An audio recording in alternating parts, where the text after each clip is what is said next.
नमस्कार।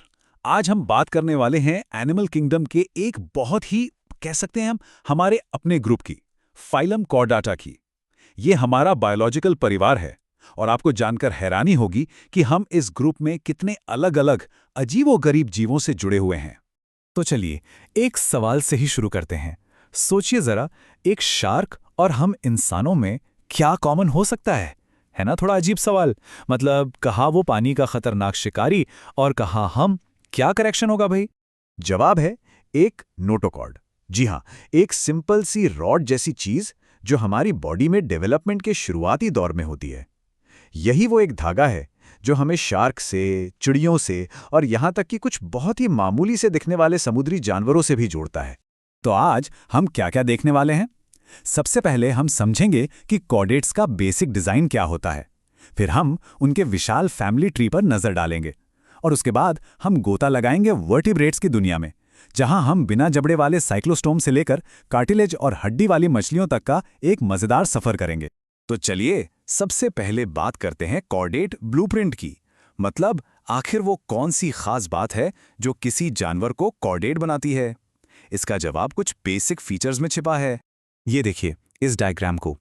हर कॉर्डेट में उसकी लाइफ की किसी न किसी स्टेज पर ये चार चीजें जरूर होती हैं। पहली एक नोटोकॉर्ड, दूसरी एक डॉर्सल मतलब पीठ की तरफ हॉलो नर्व कॉर्ड, तीसरी पेड फेरेंजियल गिल स्लिट्स यानी गले के पास गिल की दरारें, और चौथी एक पोस्ट एनल टेल मतलब एनस के बाद एक पूंछ। अब ये नोटोकॉर्ड क्या है, इसे थोड़ा और समझते हैं। ये ना एक फ्लेक्सिबल रॉड जैसा स्ट्रक्चर है जो बॉडी को सपोर्ट देता है। समझ लीजिए ये शरीर का ओरिजिनल सपोर्ट सिस्टम है। हम जैसे वर्टिब्रेट्स में ये बाद में और भी मजबूत हड्डियों वाली रीढ़ की हड्डी से रिप्लेस हो जाता है।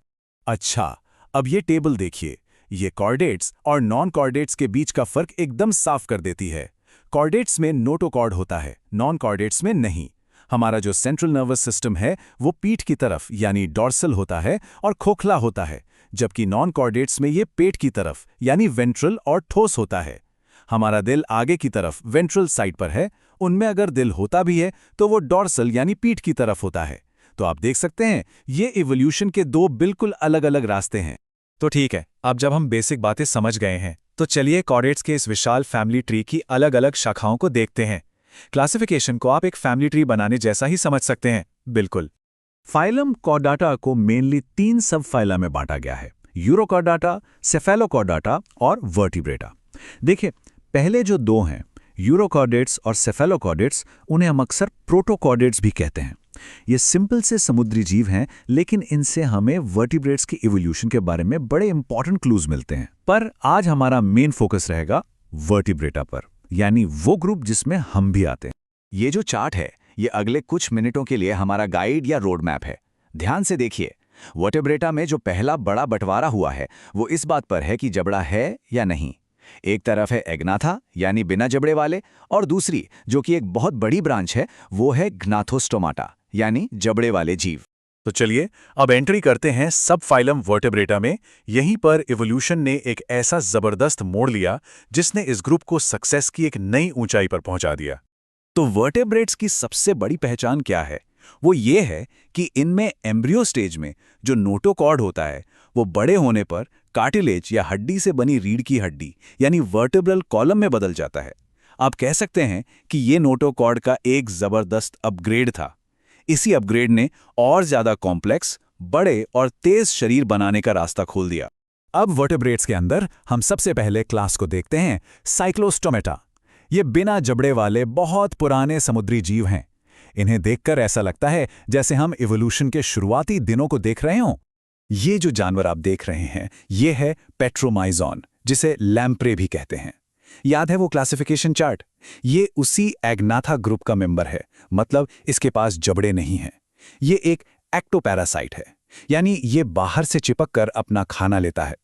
अपने गोल बिना जबड़े वाले मुंह से ये दूसरी मछलियों से चिपक जाता है और उनका खून चूसता है। तो साइक्लोस्टॉम्स की कुछ और खास बातें जान लेते हैं। इनका मुंह चूसने वाला और गोल होता है, जबड़े तो होते ही नहीं है, बॉडी पर कोई स्केल्स नहीं होते, सांस लेने के लिए 6 से 15 जोड़ी गिल स्लिट्स होती हैं। और एक और इंटरेस्टिंग बात, इनकी रीढ़ की हड्डी और खोपड़ी दोनों ही हड्डी की नहीं बल्कि कार्टिलेज की बनी होती हैं। चलिए अब फैमिली ट्री की अगली बड़ी ब्रांच पर चलते हैं, ग्नाथोस्टोमाटा यानी जबड़े वाले वर्टेब्रेट्स। और इसमें हम सबसे पहले बात करेंगे कार्टिलेज वाली मछलियों की, यानी क्लास कॉन्ड्रिक्थीस की। इस ग्रुप में कौन आता है? शार्क और रेस जैसी पावरफुल शिकारी मछलियां, जैसे कि ये स्कोलियोडॉन यानी शार्क और प्रिस्टिस यानी सॉफिश। इनकी बॉडी एकदम स्ट्रीमलाइन्ड होती है और इनका पूरा का पूरा स्केलेटन हड्डी का नहीं बल्कि फ्लेक्सिबल कार्टिलेज का बना होता है, और इसी वजह से इनमें गजब की फुर्ती होती है। इनकी स्किन एक खास तरह के प्लेकॉइड स्केल्स से ढकी होती है। ये इतने सख्त और दांत जैसे होते हैं कि शार्क की स्किन छूने पर सैंडपेपर जैसी लगती है। और सबसे कमाल की बात तो ये है कि इनके जो दांत हैं वो असल में इन्हीं प्लेकॉइड स्केल्स का बदला हुआ रूप है। सोचिए, कॉन्ड्रिक्थीस के बारे में एक बहुत इंपॉर्टेंट बात यह है कि इनके अंदर एयर ब्लैडर नहीं होता। एयर ब्लैडर मतलब एक गैस से भरी थैली जो पानी में तैरते रहने में मदद करती है। अब क्योंकि ये इनके पास नहीं है तो इसका मतलब ये हुआ कि शार्क्स को डूबने से बचने के लिए लगातार तैरते रहना पड़ता है। वो पानी में एक जगह पर रुक नहीं सकती। और अब आते हैं मछलियों के आखिरी और सबसे बड़े ग्रुप पर, ओस्टिकथीज यानी हड्डी वाली मछलियां। ये हैं पानी के असली शहंशाह। जरा इस ग्रुप की डाइवर्सिटी देखिए। एक तरफ है हिप्पोकैम्पस यानी सी हॉर्स जैसा अनोखा जीव, और दूसरी तरफ है कतला जैसी एक आम मछली। इन सब में एक चीज कॉमन है, इनका अंदरूनी कंकाल हड्डी का बना होता है जो इन्हें एक मजबूत ढांचा देता है। हड्डी वाली मछलियों की एक और पहचान है, ऑप्यूर्क्युलम। ये क्या है? ये एक हड्डी का कवर या ढक्कन होता है जो दोनों तरफ गिल्स को ढककर उन्हें बचाता है। अगर आपको याद हो तो शार्क में ये नहीं होता, उनकी गिल स्लिट्स खुली रहती हैं। और ये रहा इनका सबसे बड़ा एवोल्यूशनरी एडवांटेज, एयर ब्लैडर। ये एक तरह का बिल्ट इन फ्लोटी है। इसकी मदद से ये मछलियां बिना तैरे भी पानी में एक जगह पर टिकी रह सकती हैं। इससे इनकी एनर्जी बचती है और ये एक जगह छिपकर शिकार का इंतजार भी कर सकती हैं। ये वो सुपर पावर है जो शार्क के पास नहीं है। तो चलिए फटाफट से इन दोनों मछली क्लासेस को कंपेयर कर लेते हैं ताकि सब कुछ याद रहे। स्केलेटन, शार्क में कार्टिलेज का, बोनी फिश में हड्डी का। स्केल्स, शार्क में प्लेकॉइड, बोनी फिश में साइक्लॉइड। गिल्स, शार्क में खुले बिना कवर के, बोनी फिश में ऑपरकुलर से ढके हुए। और सबसे बड़ा फर्क, एयर ब्लैडर, शार्क में नहीं होता, बोनी फिश में होता है।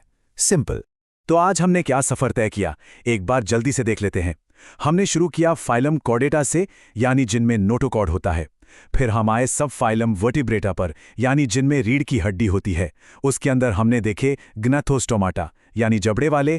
फिर हम पहुंचे सुपर क्लास स्पीसीज तक जिनके पास फिन्स होते हैं। और आखिर में हमने इसकी दो मेन क्लासेस कॉन्ड्रिक्थीज और ऑस्टिकथीज के बीच का फर्क समझा। तो हमने देखा कि कैसे जिंदगी ने पानी पर राज करना सीखा। पर कहानी यहां खत्म नहीं होती है। पंखों से पैरों तक का सफर। सोचिए, इवोल्यूशन का अगला बड़ा कदम क्या रहा होगा? जिंदगी ने पानी से निकलकर जमीन पर आने की वो जबरदस्त छलांग कैसे लगाई होगी? खैर, ये कहानी फिर कभी।